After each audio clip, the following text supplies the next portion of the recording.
Welcome viewers. This is Media Track, the media program that looks at that in fact tries to analyze the news of the past week.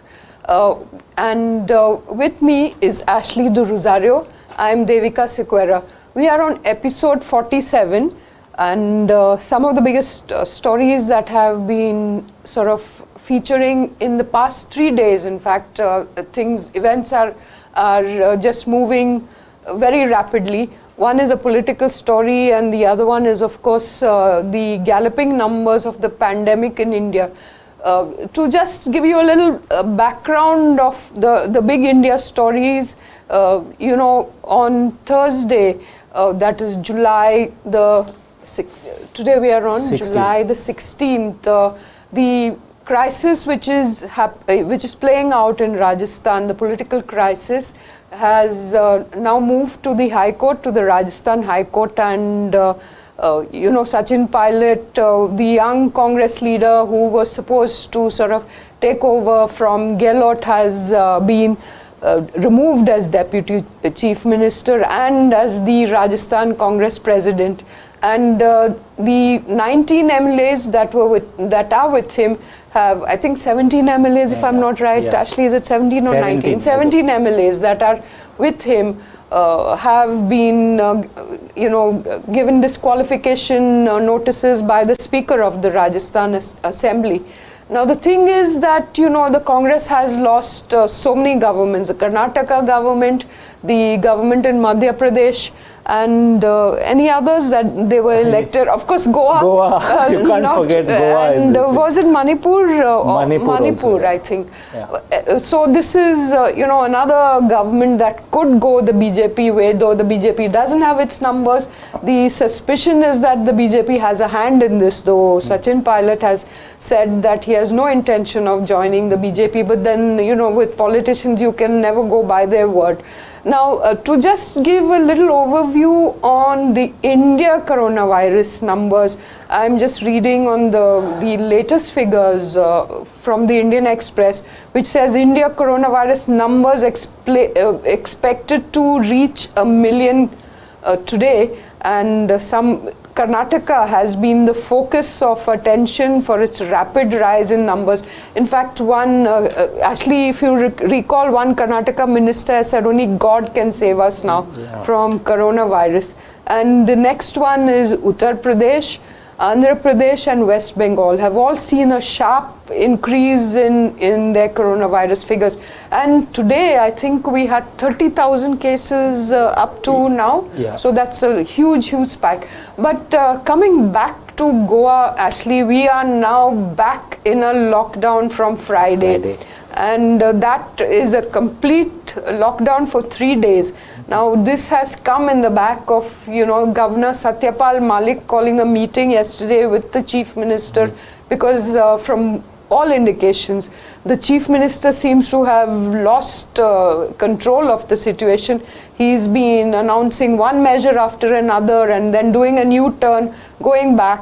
He refused to lock down Vasco, which was the crucial the sort of cluster spot that should have been locked down to stop the spread of the virus. So what do you think will be achieved by this, Ashley, by the 3-day lockdown? I suspect that at the end of the 3 days it will be extended. I suspect. Okay. In the same way it was done in the initial stages in March. Yeah. Because I don't see anything being achieved with a 3-day lockdown. Absolutely. Okay, it should at least be a week. Yeah. Yeah. If the intention is to break the chain of transmission, infections, okay, right. If that is the intention, then at least a week, which is half the period of the 14-day gestation that the virus is supposed to be having within our systems. Yeah. So I suspect it will be longer. Yeah. By Monday they should make that announcement. Yeah. But I am still not a votary of a statewide lockdown. Yeah. For the simple reason is that you will do a lockdown now because you have these clusters of hotspots like Mangor, Vasco, Baina, Chikalim, and a few of the other sporadic spots. Yeah. And then when it spreads to the other areas, you're again going to lock down the whole state. I am of a strategy that is done in Bombay, that is done in Delhi, where micro areas are locked down, locked down strictly, like which is not done in Goa. They said Mangor and the surrounding areas were locked down, containment zones, but there was no, very strict implementation of the lockdown in that area. When you do a lockdown, unless it is 100% lockdown, it does not work. But actually, who is calling the shots now? Because it seems to me that the Chief Minister is completely lost in the thicket. He's being advised, I'm told, by the Chief Secretary. And of course, you can't blame the young Health Secretary. She is just a cog in the wheel. She's just the face of the government to hold the daily press briefings. Apparently there is one doctor who is in charge, who's this. And to cap it all, the doctor who was in the ESI, Dr. Edwin Gomes, has himself tested positive. So he's out of the picture, so to speak.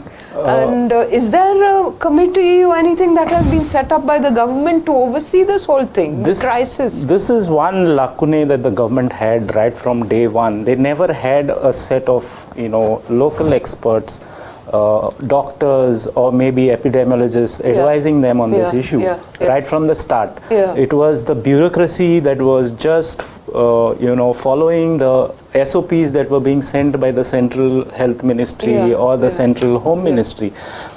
Now the central government will create SOPs on the basis of the macro picture. You can't operate in Goa on a macro picture.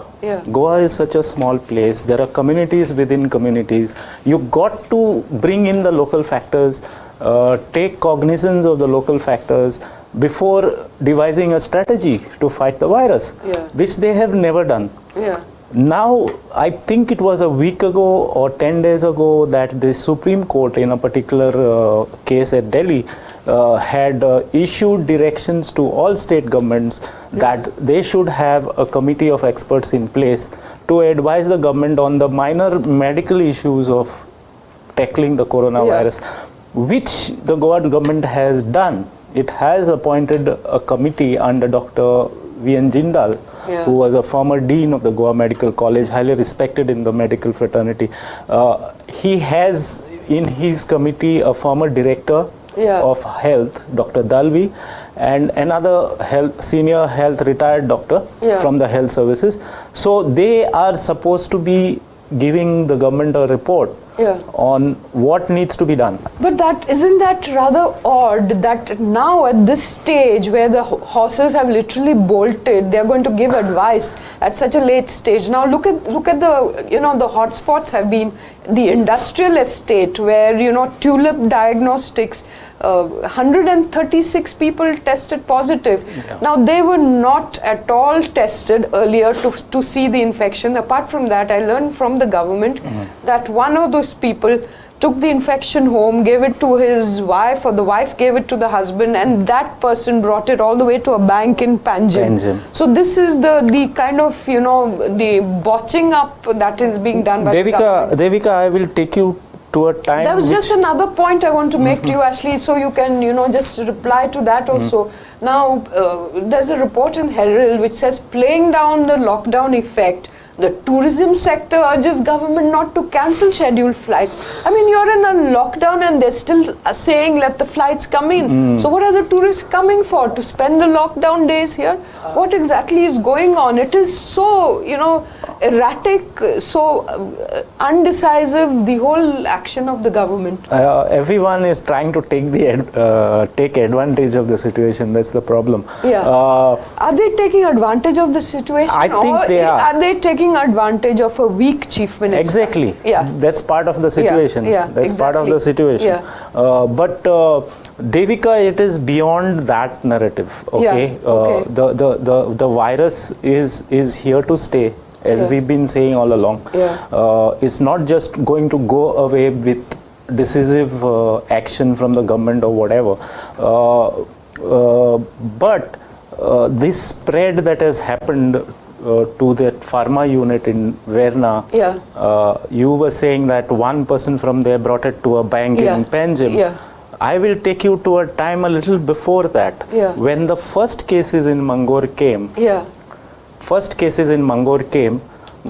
The very second or the third day, there were at least a dozen health workers attached to the Vasco Health Center who tested positive. And they took it away. They took it to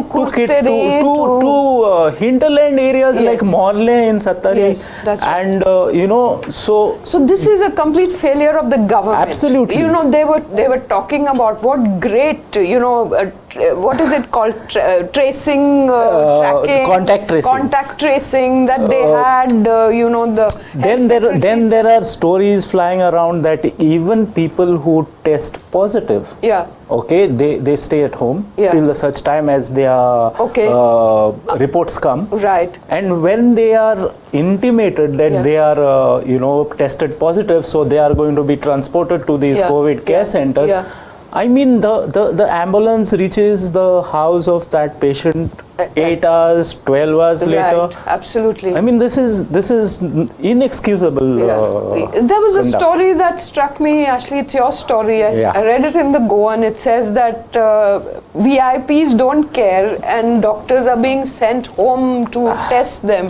Now, this is shocking, absolutely. It's not shocking to me, Devika. From day one, I was expecting this thing to happen in the GMC because GMC is known for politicians to put pressure on doctors to do certain things that they want them to do. And of course, there are a number of doctors in GMC who abhor this interference from and do not obey such orders. But what they have done is what these higher ups are doing now to satisfy this VIP culture and stuff like that is they are issuing verbal orders directly to these junior doctors. Right. And it's difficult for junior doctors to resist. But fortunately the issue has been brought to the notice of the Resident Doctors Association. And if you remember, I think we discussed this earlier also here in one of our episodes. GARD had written to the Dean raising this specific problem way back in March, April. And the Dean as usual had assured them that no such thing will happen in a pandemic. But then this high society people with connections, they use it in any situation, and even a pandemic can't change them. Now, actually, to come back to this thing where the Governor Satyapal Malik has put his foot in, and obviously he is embarrassed to see the way things are being handled, and he finally decided to call a meeting. Can you give us a bit of sense of what happened at that meeting? Who attended it? What do you think he said? Because the local media is in a bit of a tizzy about some criticism that the Chief Minister said the media was creating these stories which are not true, and that it is not true that he's not handling the pandemic properly. And so the Governor was apprised of all that and the Governor agreed. So what exactly happened? Devika, we can only speculate from two statements that have come out from people who were in the meeting. One statement has come up from the Chief Minister, and then a second statement has come out from the Governor himself. So the CM came out of this meeting and said that the Governor is happy with the way the government has functioned and the way the government has tackled this pandemic.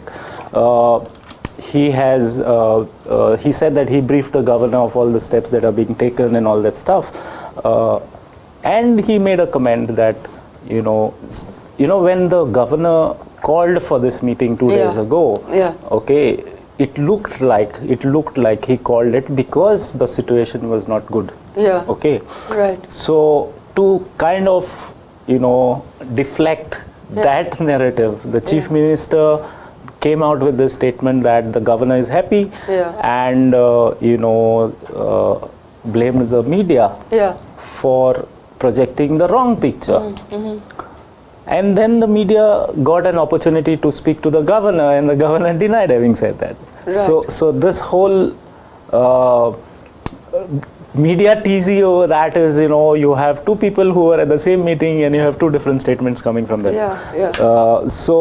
And the governor did make a mention that not locking down Vasco or the port town was a judgmental error by the government. Okay. And knowing this governor, knowing his past record in Kashmir and stuff like that, he's a guy who is quite outright in his statements. Exactly. Okay. So but does the governor ever meet the media? Have you met him for any press conference? Not he doesn't yet. have a press conference. No, not yet. Not yet. Official functions. Not yet. He seems to be, doing a bit of sort of some kind of PR and etc. But one doesn't see him going out as much as previous governors. But it may be because of the pandemic that you don't see him stepping he didn't have out. much time before the pandemic. I think he came in here somewhere in December. Right. Now to just get back to Goa and its preparedness, I mean, we are far into the pandemic, so to call it preparedness is also quite ridiculous.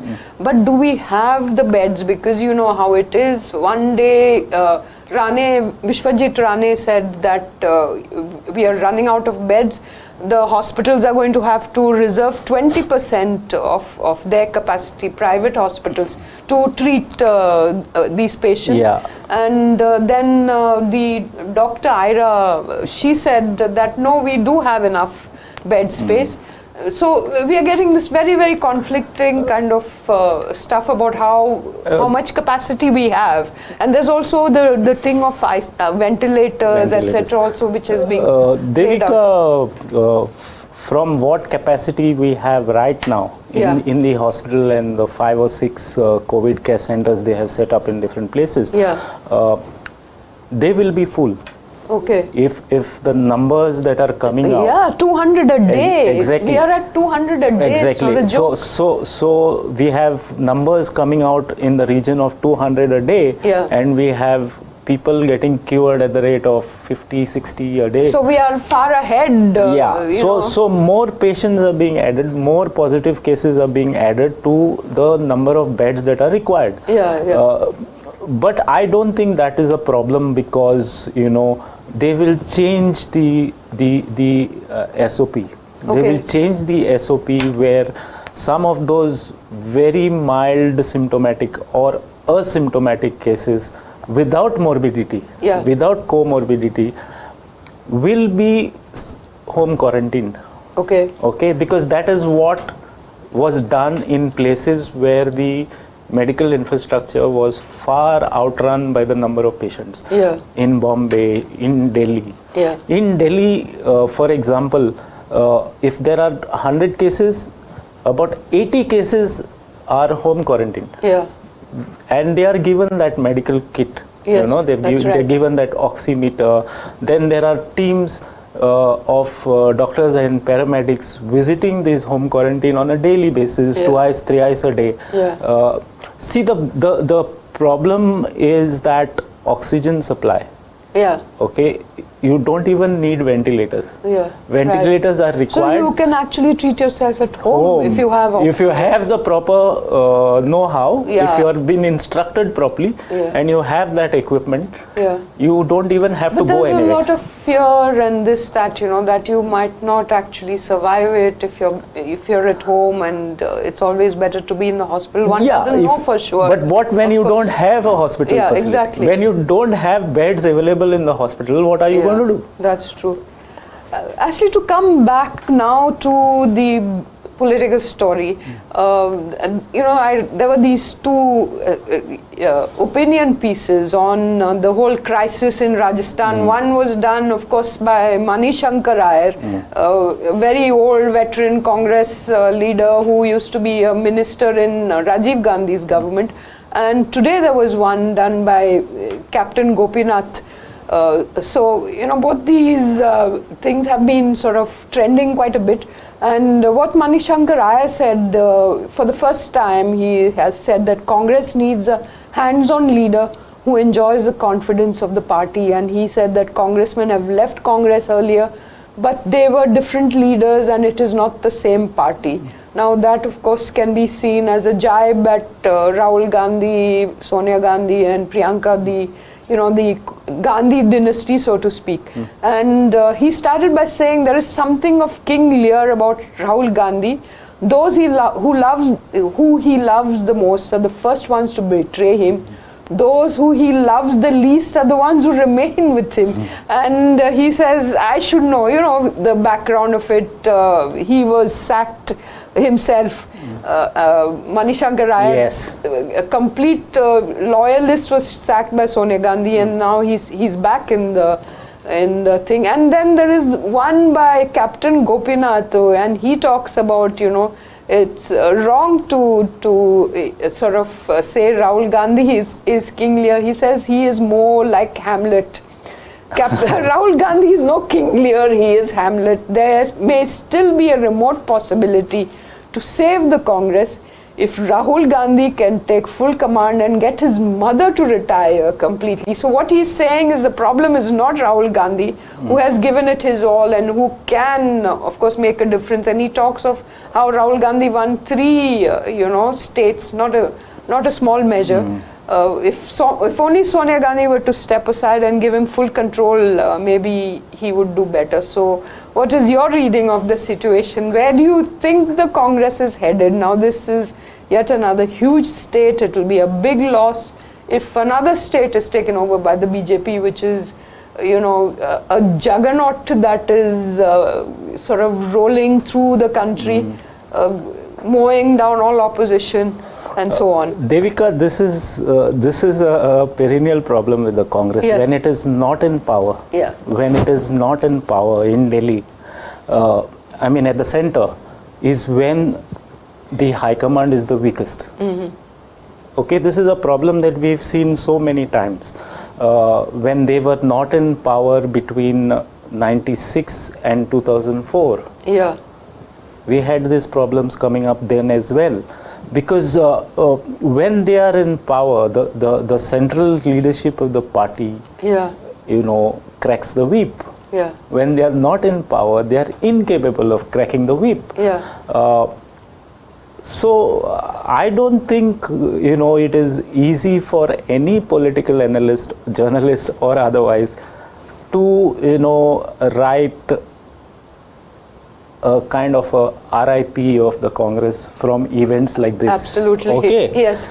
Because if you remember in those early 2000s, there were a lot of these RIP stories of the Congress coming up in the media. Yeah. When Vajpayee was in power in his second term. Yeah. And nobody expected the Congress to spring back in that 2004 election. So politics is, and especially in a country like India, which is so diverse, politically, culturally.